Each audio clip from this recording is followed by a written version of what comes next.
ఈ ప్రార్థన జీవితం నిన్ను హెచ్చిస్తుంది. ప్రార్థన జీవితం నిన్ను హెచ్చిస్తుంది. అసలు ప్రార్థన శక్తి ఏంటో తెలుసా అండి? నేను ఒక కొటేషన్ చదువుతాను. Prayer is the best weapon we have. It is the key to God's heart. ప్రార్థన అనేది ఒక గొప్ప ఆయుధం. ఆ ఆయుధం ఎలాంటిది అంటే దేవుని హృదయాన్ని తెరవగలిగిన ఒక తాళపు చెవి లాంటిదంట. అంత గొప్పది అంట మన ప్రార్థన అంటే. మనం మళ్ళీ ఇంకొక చిన్న కొటేషన్ చదువుతాను. The great tragedy of life is not unanswered prayer but unoffered prayer. మన జీవితంలో ఒక దుఃఖకరమైన ఒక విషాదం ఏమిటి అంటే సమాధానం రాని ప్రార్థన కాదు. మనము ప్రార్థన చేయకపోవడమే ఒక దుఃఖకరమైన, ఒక శోధనకరమైన విషయం అంట కదా. మన ప్రార్థన జీవితమే మనల్ని హెచ్చిస్తుంది. దావీదు పేరు మొట్టమొదటిసారిగా రూతు గ్రంథంలో ఉంటుంది. అవును కదండి. దావీదు పేరు మొట్టమొదటిసారిగా రూతు గ్రంథం చివరి అధ్యాయంలో ఉంటుంది. తర్వాత మొదటి సమూయేలు 16వ అధ్యాయంలో దేవుడు సమూయేలుతో చెప్తారు, నువ్వు బెత్లెహేంలో ఉన్న యెష్షయి కుమారుల్లో ఒకరిని నువ్వు రాజుగా, ఇశ్రాయేలుకు ప్రజలకు రాజుగా ఎన్నుకోవాలన్నప్పుడు మొట్టమొదటిసారిగా దావీదు పేరు అక్కడ వినిపిస్తుంది. తర్వాత 18వ అధ్యాయంలో దావీదు గొల్యాతును చంపిన తరువాత అక్కడ ఇశ్రాయేల్ స్త్రీలందరూ దావీదును చూసి సౌలు 10,000 మంది, సౌలు 1,000 కొలదియు, దావీదు 10,000 కొలదియు అని వాళ్ళు స్తుతిస్తా ఉన్నప్పుడు, వాళ్ళు మహిమపరుస్తా ఉన్నప్పుడు అప్పుడు సౌలు దావీదును విషపు చూపుతో చూడడం మనం చూస్తా ఉంటాం. అప్పటి నుంచి దావీదును సౌలు తరుముతూనే ఉన్నాడండి. నా తర్వాత ఒక రాజు అవుతాడు. అప్పటి నుంచి దావీదును సౌలు తరుముతూనే ఉన్నాడు. ఇంకా ఎక్కడ నా రాజ్యం అంతటినీ తీసుకుంటాడు, ఇంకా తర్వాత రాజు తనే అని విషపు చూపు చూస్తూ అప్పటి నుంచి దావీదును సౌలు తరుముతూనే ఉంటాడు. కానీ ఒక్కటి ఆలోచించండి, ఒక సామాన్యమైన వ్యక్తిని ఒక రాజు పట్టుకోవడం చాలా సాధారణమైన విషయం కదా. చాలా నథింగ్. రాజుకి సైనికులను పంపించి ఒక సామాన్యమైన వ్యక్తిని తీసుకురావచ్చు. కానీ ప్రతి విషయంలో ప్రార్థన ద్వారా విచారణ చేశాడు కాబట్టి, ప్రార్థిస్తూ తన నిర్ణయాన్ని తీసుకున్నాడు కాబట్టి దావీదు సౌలుకి ఎప్పుడు దొరకలేదండి. ఎప్పుడు కూడా సౌలుకి దొరకలేదు దావీదు. ఎందుకంటే ప్రతి ఒక్క పరిస్థితి గుండా వెళ్తున్నప్పుడు, ఇబ్బంది గుండా వెళ్తున్నప్పుడు ప్రభువా అని ప్రార్థన చేసి, నేను ఇది చేయనా, ఇక్కడికి వెళ్ళనా, నేను వీళ్ళ దగ్గరికి వెళ్ళనా, వీళ్ళ దగ్గర ఉండనా అని ప్రతి విషయంలో దావీదు దేవుని దగ్గర విచారణ చేసి, అంటే మన భాషలో చెప్పాలంటే ప్రార్థన చేసి దేవుడి దగ్గర నిర్ణయం తీసుకున్నాడు కాబట్టి ఎప్పుడు కూడా దావీదును దేవుడు సౌలు చేతికి అప్పగించలేదంటే ఎంత గొప్ప కార్యమో కదా.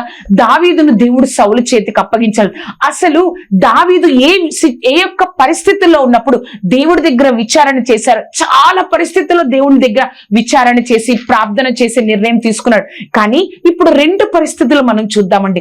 ఒక పరిస్థితి మొదటి సమూయేలు 23వ అధ్యాయంలో ఆ దావీదు కెయిలా అనే వారి మీద ఫిలిస్తీన్లు యుద్ధానికి వస్తున్నారని దావీదుకు తెలిసినప్పుడు దావీదు వారి దగ్గర ఉన్న ఆ యొక్క 600 మందితో మనం అక్కడికి వెళ్ళి వారిని కాపాడదాము అని చెప్పినప్పుడు ఆ యొక్క కెయిలా మీద యుద్ధానికి వస్తున్నప్పుడు, ఫిలిస్తీన్లు యుద్ధానికి వస్తున్నప్పుడు, ప్రభా నేను వెళ్ళి కెయిలా వారి మీద యుద్ధానికి వస్తున్న ఆ ఫిలిస్తీన్ల దగ్గరని నేను యుద్ధము చేయనా అని దేవుడి దగ్గర దావీదు విచారణ చేస్తాడు.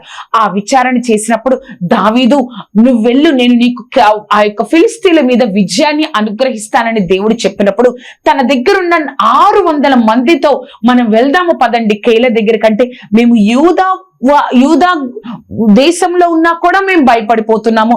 అంతేకాదు మరలా ఫిలిస్తీన్లు తరుముతున్న ఆ కెయిలా దగ్గరకుంటే మాకు ఇంకా భయం కలుగుతుంది, మేము రాము అని వాళ్ళు భయమును వ్యక్తం చేస్తున్నప్పుడు మరలా దావీదు దేవుడి సన్నిధిలో ప్రార్థన చేస్తాడు. ప్రభా మేము కెయిలా మీదకి వస్తున్న ఫిలిస్తీన్ల మీదకి యుద్ధానికి వెళ్ళమా వద్దా ప్రభా, నేను వెళ్ళనా వద్దా ప్రభా అని అడిగినప్పుడు దేవుడు స్పష్టంగా చెప్తాడు, నువ్వు వెళ్ళు, నేను నీకు విజయాన్ని అనుగ్రహిస్తాను అని దేవుడు చెప్పినప్పుడు వెంటనే దావీదు ఆ యొక్క కైలాలో మీదకి వస్తున్న ఫిలిస్తీన్ల మీదకి యుద్ధానికి వెళ్తారు. అక్కడ యుద్ధానికి వచ్చినప్పుడు వాళ్ళతో యుద్ధము చేసి ఆ యొక్క సమస్తాన్ని వారు ఏదైతే కైలా వారి దగ్గర నుంచి దోచుకున్నారో వాటన్నిటినీ ఫిలిస్తీన్లు దగ్గర నుంచి తీసుకొని కైలా వాళ్ళకి ఇస్తారు. ఆ విధంగా కైలా వాళ్ళు రక్షింపబడతారు. ఆ రక్షింపబడినప్పుడు వాడు కృతజ్ఞత కలిగి ఉండారు కాదండి.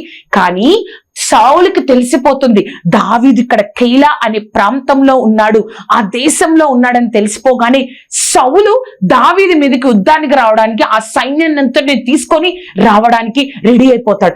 ఆ విషయము దావీదుకు తెలిసి మరలా దేవుడి దగ్గర విచారణ చేస్తాడు. ప్రభా, సౌలు నా మీదకి వస్తాడాయా, నన్ను పట్టుకుంటాడా ప్రభా అని అడిగినప్పుడు దేవుడు చెప్తాడు, సౌలు నీ దగ్గరకు వస్తున్నాడు, నిన్ను పట్టుకుంటాడు.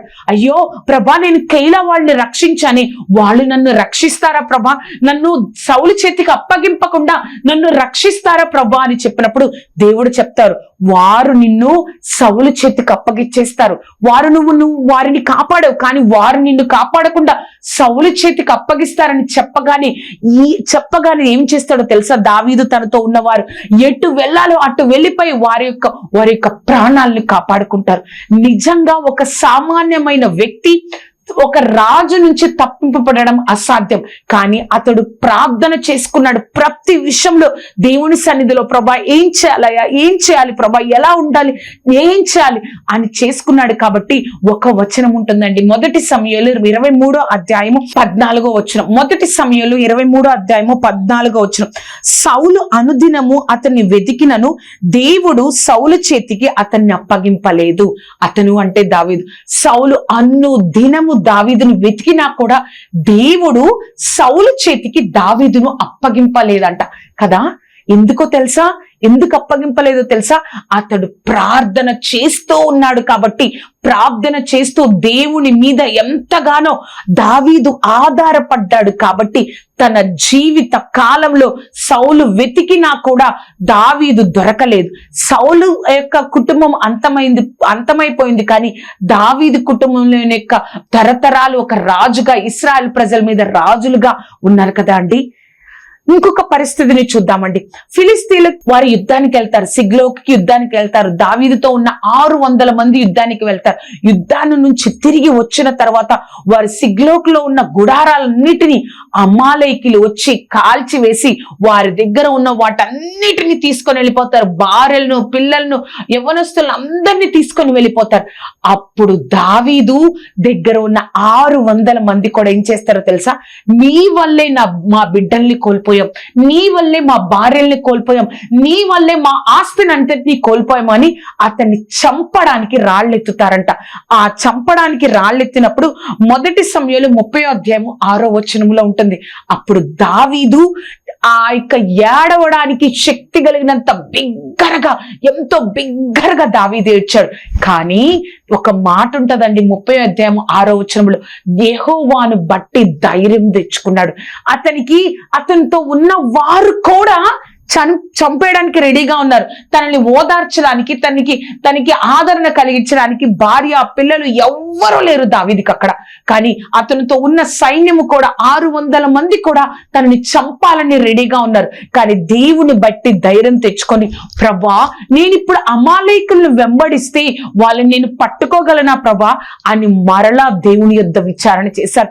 మరలా దేవునికి ప్రార్థన చేసినప్పుడు, నువ్వు వెళ్ళు, వారిని నువ్వు తరిమిన ఎడల నువ్వు వారిని పట్టుకోగలవు అని చెప్పినప్పుడు మొదటి సమూయేలు 30వ అధ్యాయము 18-19 వచనాలు మనం చూస్తే, మొదటి సమూయేలు 30వ అధ్యాయము 18-19 వచనాలు. ఈలాగున దావీదు అమాలేకులను దోచుకొని పోయిన దానంతటిని తిరిగి తెచ్చుకొనెను. మరియు అతడు తన 2 భార్యలను రక్షించెను. కుమారులేమి కుమార్తెలేమి దోపిడీ సొమ్మేమి వారు ఎత్తుకొని పోయిన దానంతటిలో కొద్దిదేమి గొప్పదేమి ఏది తక్కువ కాకుండా దావీదు సమస్తమును రక్షించెను. చూసారా, ప్రతిదీ విచారణ చేశారు. ఏదైతే కోల్పోయాడో ప్రతిదీ కూడా దేవుడు దావీదుకు అనుగ్రహించాడు. చూసారా, ప్రార్థనలో ఎంత గొప్ప శక్తి ఉందో. ఆ ప్రార్థన జీవితాన్ని మనము నిర్లక్ష్యం చేస్తున్నాం. ఆ యొక్క సామాన్యమైన వ్యక్తి దావీదు జీవిత కాలంలో, సౌలు జీవిత కాలంలో దేవుడు దావీదుని అప్పగించకుండా తను ప్రార్థన దేవుడి మీద ఆధారపడుతున్నాడు కాబట్టి దావీదుని దేవుడు కాపాడుతూనే ఉన్నాడు. అన్ను దినము వెతికినా కూడా దేవుడు సౌలును దావీదును అతని చేతికి అప్పగించలేదు. ఏదైతే పోగొట్టుకున్నాడో ప్రతిదీ పొందుకుంటా ఉన్నాడు. తన ప్రాణాన్ని దేవుడు నిలబెడతా ఉన్నాడు. అందుకే ఒక మాట ఉంటదండి, ఒక పాస్టర్ గారు ఈ విధంగా అంటాడు. ఏమంటారంటే, a day without prayer is a day without blessing. A life without prayer is a life without power. ఒక ప్రార్థన లేని రోజు ఆశీర్వాదం లేని రోజు, ప్రార్థన లేని జీవితం శక్తి లేని జీవితం కదా. ఆ శక్తిని, ఆ ఆశీర్వాదాన్ని మనం ఎందుకంటే నిర్లక్ష్యం చేస్తున్నాం. ప్రార్థన లేని రోజు ఆశీర్వాదం లేని రోజు, ప్రార్థన లేని జీవితం శక్తి లేని జీవితం. ఆ శక్తిని, ఆ ఆశీర్వాదాన్ని నేను ఎందుకు నిర్లక్ష్యం చేస్తున్నాం? ప్రార్థన మీద ఆధారపడదామా? దేవుడు గొప్ప ఆశీర్వాదాన్ని పొందుకుందామా? 3వ రహస్యం ఏంటో తెలుసా? పరిశుద్ధత.